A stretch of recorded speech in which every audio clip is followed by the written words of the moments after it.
बिस्मिल्लाहिर्रहमानिर्रहीम।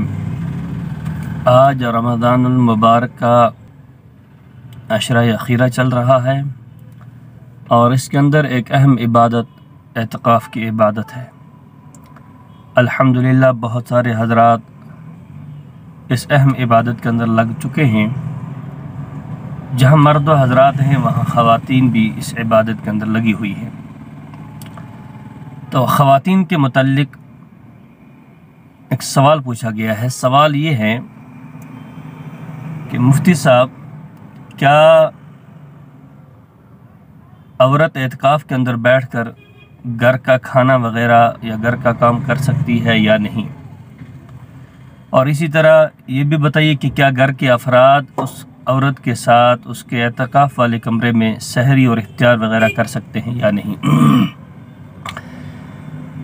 देखिए, औरत जिस कमरे के अंदर एतकाफ़ में बैठी हुई है उस कमरे का हुक्म वही है जो मर्द की उस मस्जिद का हुक्म है।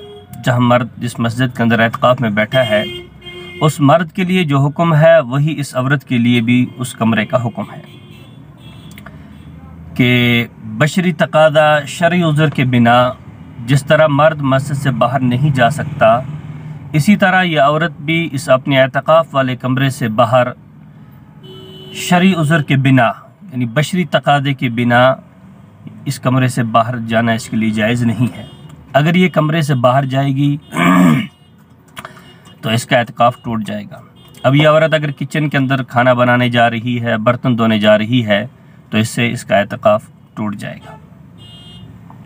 हाँ, रही बात ये कि औरत एतकाफ़ की हालत में घर का काम काज, तो अगर ये औरत इसी एतकाफ़ वाले कमरे में जहाँ एतकाफ़ में बैठी है उसी कमरे के अंदर अगर ये औरत घर का काम कर ले, आटा गूने, रोटी बना दे या सब्ज़ी वग़ैरह साफ़ कर ले, काट ले, तो उससे एतकाफ़ के अंदर कोई फ़र्क नहीं पड़ेगा, वो कर सकती है एतकाफ़ के अंदर बैठकर। और अगर ये औरत ऐसी है कि इसके घर के अंदर कोई भी नहीं है तो फिर बेहतर यही है कि जिस कमरे के अंदर वो एतकाफ़ में बैठी है वहीं खाना वगैरह घर वालों के लिए बना ले, कोई हर्ज नहीं है। लेकिन अगर कोई मजबूरन अगर घर के अंदर कोई भी फ़र्द नहीं है तो मजबूरन अगर जाए तो ये फिर जाने की गुंजाइश है, लेकिन फिर उतने वक्त के लिए जाए जिस वक्त के अंदर इसका काम हो जाए और जल्दी जाए और फ़ौरन उसके बाद अपने एतकाफ़ वाले कमरे में वापस आ जाए।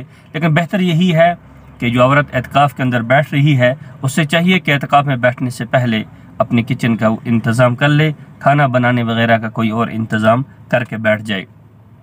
और जब एतकाफ़ के कमरे के अंदर बैठी है, फिर इबादत के लिए है, बड़ा अहम अशरा है, तो कोशिश यही की जाए कि यकसुई के साथ ये इबादत वगैरह कर ले, इसके अंदर घर का और काम वगैरह ना करे तो बेहतर है। लेकिन अगर वो घर का काम कर रही है, एतकाफ़ वाले कमरे के अंदर सब्ज़ी साफ़ कर रही है या इसी तरह कोई आटा वगैरह गूंद रही है या कोई और घर का काम कर रही है, तो वो कर सकती है। एतकाफ़ वाले कमरे के अंदर बैठकर वो काम करने से उसके एतकाफ़ में कोई भी फ़र्क नहीं पड़ेगा। रहा दूसरा ये सवाल कि क्या इस औरत के एतकाफ़ वाले कमरे में घर के अफराद इसके साथ सहरी या इफ्तार वगैरह कर सकते हैं या नहीं? तो जी हाँ, इसके अंदर कोई भी हर्ज नहीं है।